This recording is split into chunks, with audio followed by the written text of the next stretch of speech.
58 Everblaze. Sophie couldn't think through the pain. The world had twisted into a smear of color and light, echoing with pounding, pulsing screams. She could feel her body being bumped and jostled, but she couldn't tell what was happening. She wasn't entirely sure if she was still awake, and she hoped she wasn't. If this was reality, she wasn't sure how to survive it, except to retreat from the agony. She pulled her consciousness back, following a faint trail of warmth to the nook in her mind. Soft gray fog curled around her, and she buried herself in it, sinking deeper and deeper until the last of the noise faded. She was safe, happy even, content to curl up tight and stay there forever. But reality came crashing back, flooding her senses with light and sound as someone shook her awake. Sophie, can you hear me? A deep accented voice asked. Nod if you can hear me. Sophie nodded, triggering a chorus of relieved sighs. Arms wrapped around her then, a tangle so thick she couldn't tell how many people were holding her.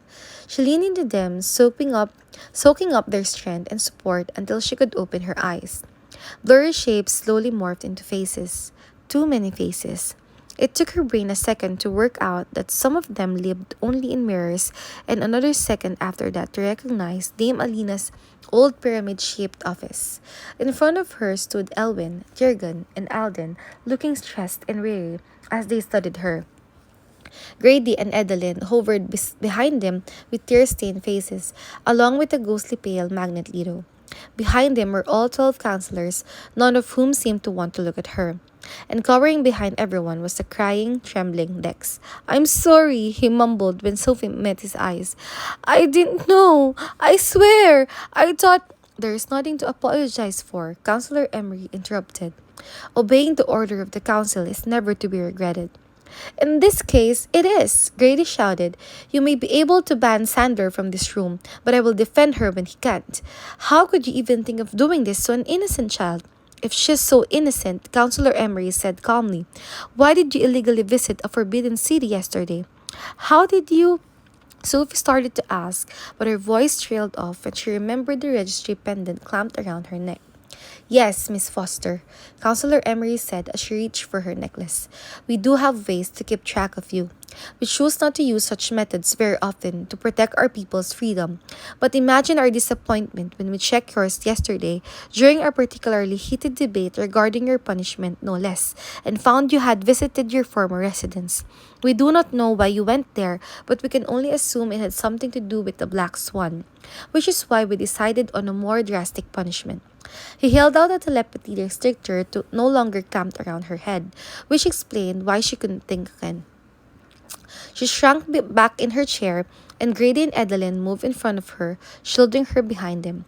Alden and Tiergan moved to their sides. You're not getting anywhere near her with that, Grady warned. The matter has already been decided, Counselor Emery said calmly.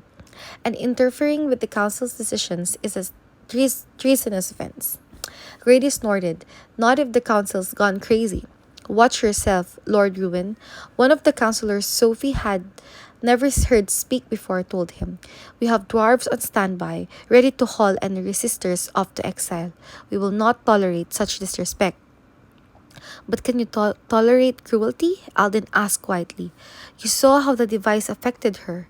She was practically catatonic. And you should see the damage to her cells, Elwin chimed in. It'll take 3 serums to heal it. Sophie tried to swallow, but her mouth had gone dry. Was her brain damaged? And that was only from a few minutes with the device, Alden reminded them. I understand you've never used this technology before, but surely now that you've seen the effect, you realize it's far too dangerous. What we realize is that it needs some final adjustments. Mr. Disney, Counselor Emery called, his voice ringing off the glass walls. You told us this gadget might need to be calibrated to the individual, correct? Dex stumbled back, scrambling for the door. I'm not helping you with that. The door is being guarded, Mr. Disney. And need I remind you that disobeying a direct order from the council is an exilable offense? Counselor Emery asked. Before you answer that, Dex might I also remind you that you are not the only technopath who can help us with this. Counselor Alina chimed in quietly. Surely you'd rather make the needed adjustments yourself. Are you really in support of this, Alina? Alden asked, destroying the abilities of a child, restricting them. Counselor Arena corrected. And yes, I am. I find it rather interesting that you all keep referring to her as a child. Have you forgotten that most children Sophie's age have yet to even manifest an ability? The reason for that, one could only assume, is that our genetics know that we are not ready to handle power at such a tender age. The Black Swan broke the laws of nature by triggering Sophie's abilities too early. And don't even get me started on how many they gave her. My son manifested at 13, Alden reminded her. And Biana just did as well. Yes, and Sophie manifested her telepathy at 5. Counselor Emery argued back. He sighed, running his hands through his dark hair as he turned to face Sophie, Grady, and Adeline. It brings us no pleasure having to do this, but Sophie is out of control. Her abilities must be reined in for the safety of us all. The rest of the council nodded in agreement, except Tarek and Orally, and quite surprisingly, Bronte. She only had 3 supporters, Sophie realized, and one of them didn't even like her. Perhaps there's another way, Magnet Leto suggested in the silence that followed. A full time chaperone, or the council has already considered all the other possibilities. Councillor Emery interrupted, emphasizing the word council to make it clear that Magnet Leto was not a part of it. If only he'd been elected instead of Dame Malina, though that would still only leave her with 4 supporters, but 4 was better than 3. Now, Mr. Disney, Counselor Emery said, holding out the ability restrictor to Dex. Please don't make this any worse than it already is. Dex locked his knees and shook his head as thick, sloppy tears streamed down his cheeks. It's okay, Dex, Sophie said quietly. Just do what they're saying. How can you say that? He asked, his voice cracking.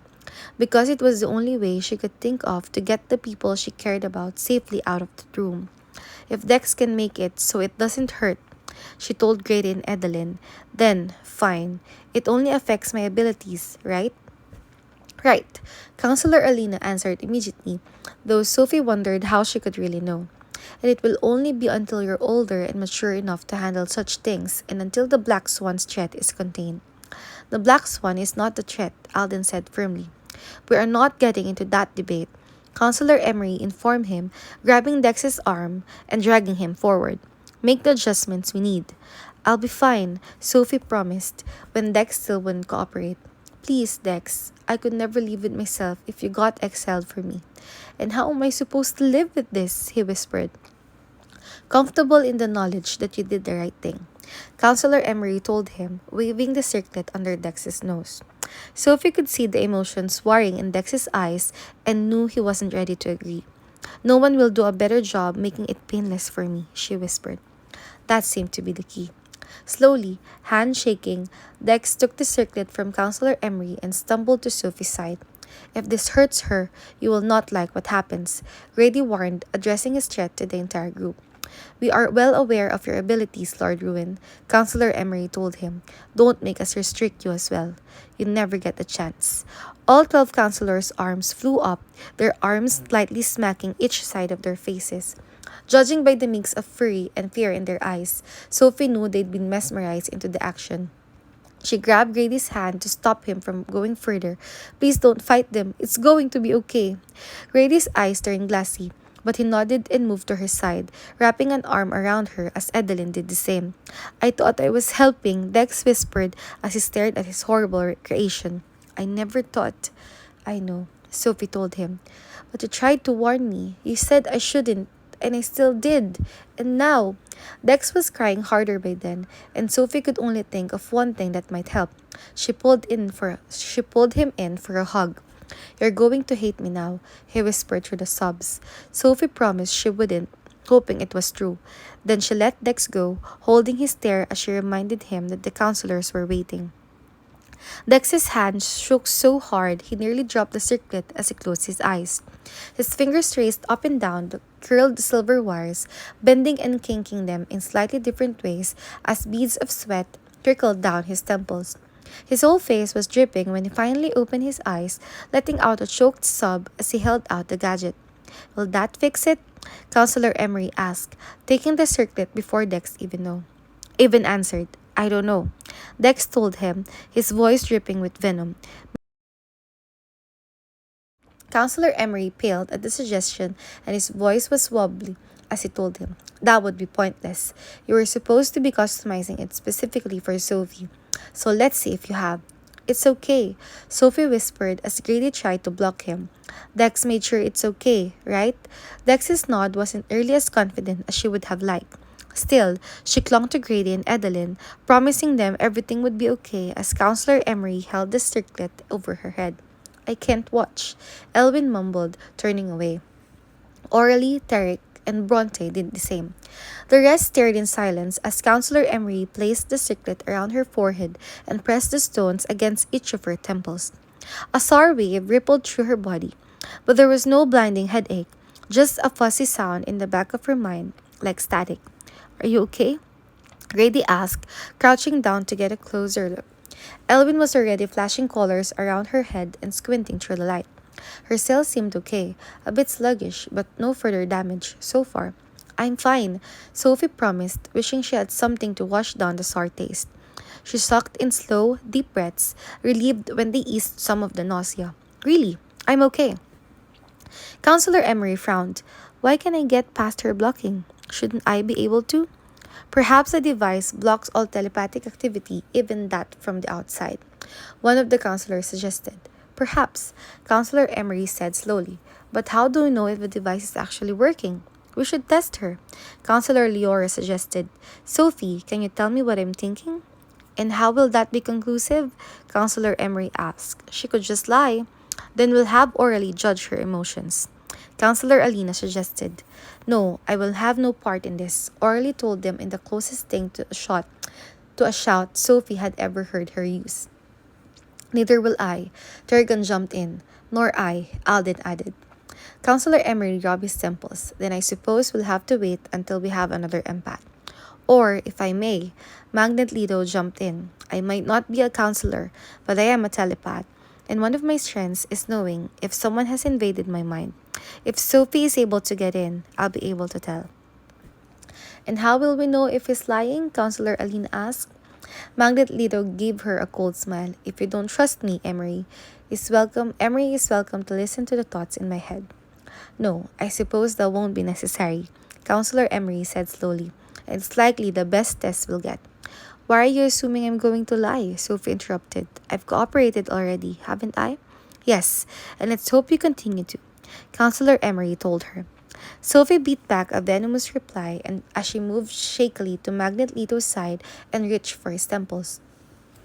She honestly wasn't sure what she would do if she could hear him, but judging by how fuzzy her head felt, she doubted she would need to decide. Her concentration felt scattered and jumpy, switching from one thought to the next before she could even finish thinking it. She wondered if this was how people with ADD felt as she closed her eyes, took a deep breath, and tried to stretch out her mind.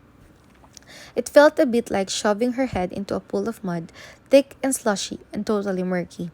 But she could still press forward, just very, very slowly. Bit by bit, inch by inch, she crawled deeper into the mire and found darkness and silence and pain. So much pain. A migraine that was worse than all the ones she'd endured during her years trapped with humans combined. She had just started to retreat from the agony when she heard a soft, muffled sound, not even a whisper, more like a breath. And when she focused what little energy she had left, the sound morphed into a string of faint words. "If you can hear me, Sophie, do not let me know. Do not let them know."